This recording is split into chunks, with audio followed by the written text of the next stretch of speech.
Greetings everyone. I am Uday Sharma from the Triple Department of Institute of Aeronautical Engineering. Today I am going to discuss about the topic frequency compensated AC ammeters and voltmeters.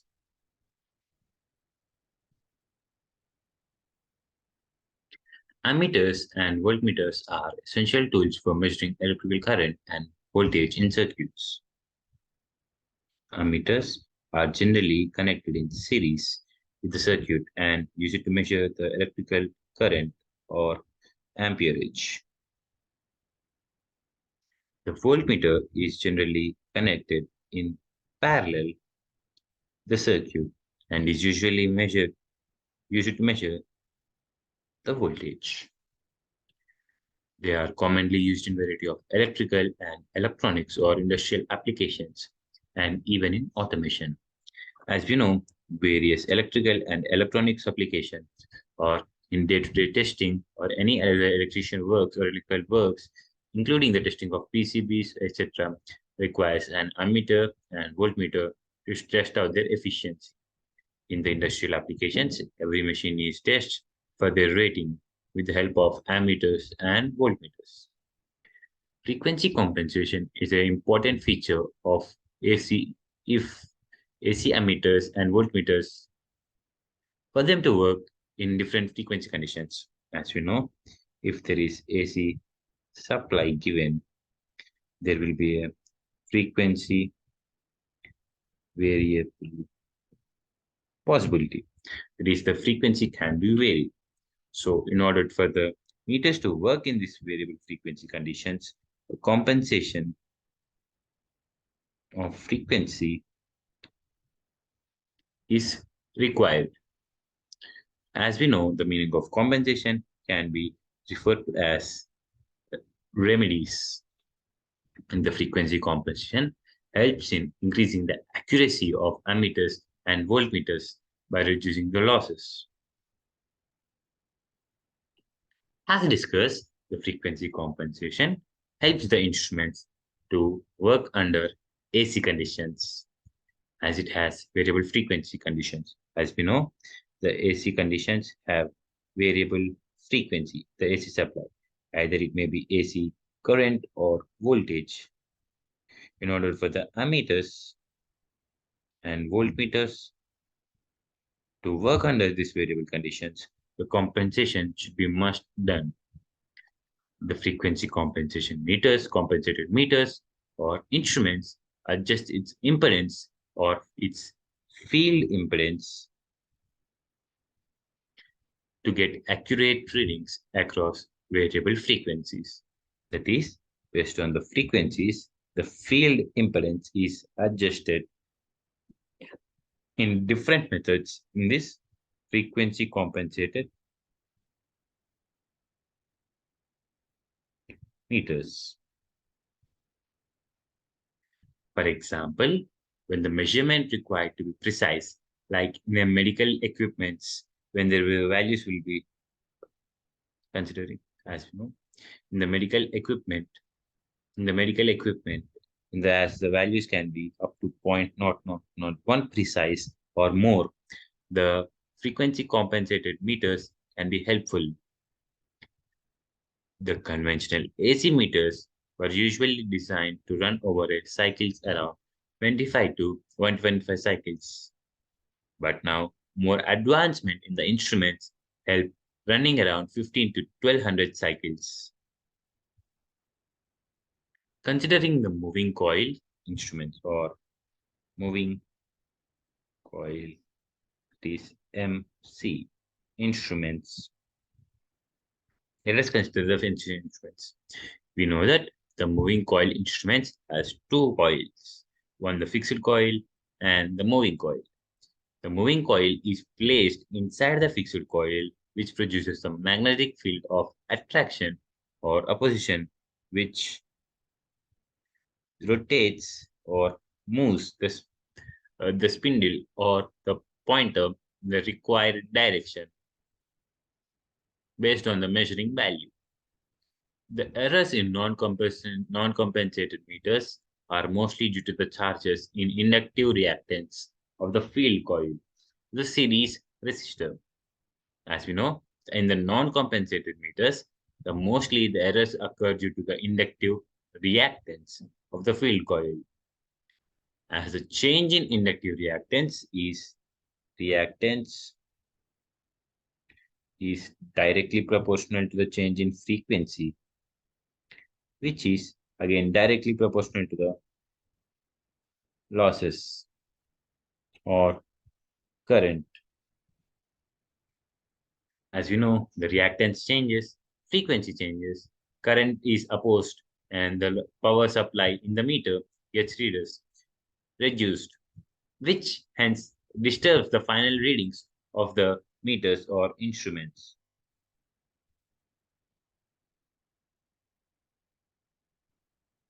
To minimize such errors in the meters, frequency compensation is done in the instruments.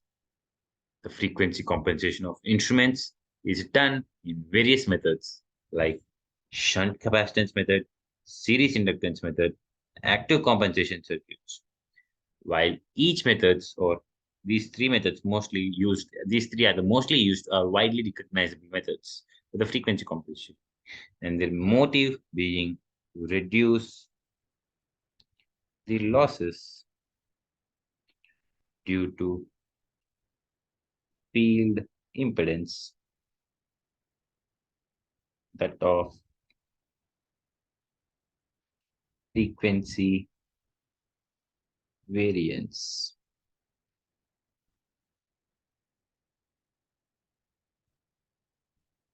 Shunt capacitance. Let us see what is a shunt capacitance compensation. In the shunt capacitance frequency compensation, it is a technique used to improve the frequency response of amplifiers. It involves adding a capacitor in parallel with a resistor. As you know, there is a resistor. In the resistor, as we can see here, this is a without compensated winding and this is a compensated winding. The shunt capacitance is added above the resistor. The frequency compensation technique, it involves adding a capacitor in parallel with the resistor in the feedback loop of an amplifier. The capacitor shunts a portion of the output signal back to the input. That is, it again sends the output signal to the input, effectively reducing the gain at higher frequencies and compensating the amplifier's inherent capacitance or input capacitance. To simply say, the capacitor feedbacks the output signal to the input and reduces the gain at higher frequencies, which reduces the amplifier's inherent input capacitance or internal capacitance. By selecting the appropriate values of the capacitor and resistor, the frequency response of the amplifier can be improved. That is, based on the required equipment or requirement of the equipment, we can choose our capacitors and resistor ranges, which are suitable for our frequency compensation. This results in better stability, reduced distortion at higher frequencies, which we highly yield for accurate or pinpoint measurements.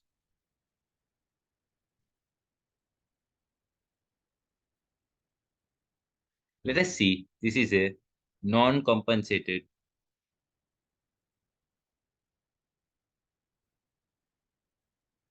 moving iron type voltmeter. This is a compensated MI voltmeter. In this, we know that in the compensated winding, we add a capacitance or shunt capacitance in parallel with resistance R, series resistance. Here, we know that there is no capacitance here. Schematic diagram provides this field coil resistance, field coil inductance, series resistance in the non-compensated windings. But in the compensated windings, we do have these three an unshunted series resistance, and a capacitor externally extra. The errors are most frequency errors are less in ammeters than that of the voltmeters as a result of eddy current losses.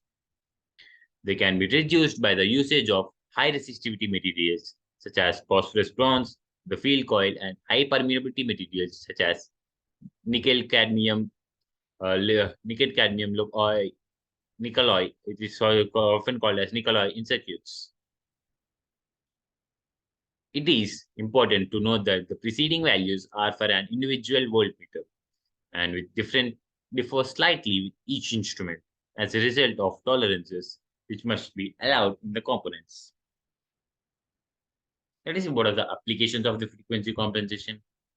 Frequency compensated AC voltmeters and ammeters are used in a wide range of applications, including power generation or mostly electrical sites and distribution, which are electrical and controlling is of using thyristors, etc., motor control and electronical design and testing.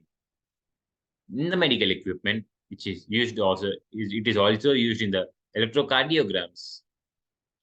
In power generation and distribution, AC ammeters and voltmeters are used to measure the current and voltage of the electrical grid. As we can see, this focuses more on the electrical applications. In motor control, they are used to monitor the performance of motors and adjust their speed and torque. In electronic design and testing, they are used to measure the performance of circuits and components.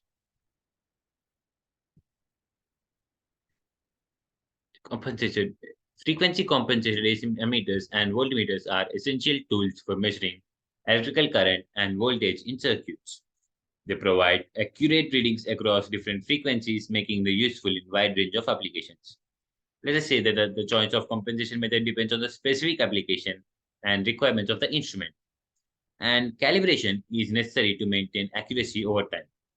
Overall, frequency compensation AC ammeters, and voltmeters play a vital role in ensuring the safe and efficient operation of electrical systems and equipment. Thanking you. This is Sharma. Sign off.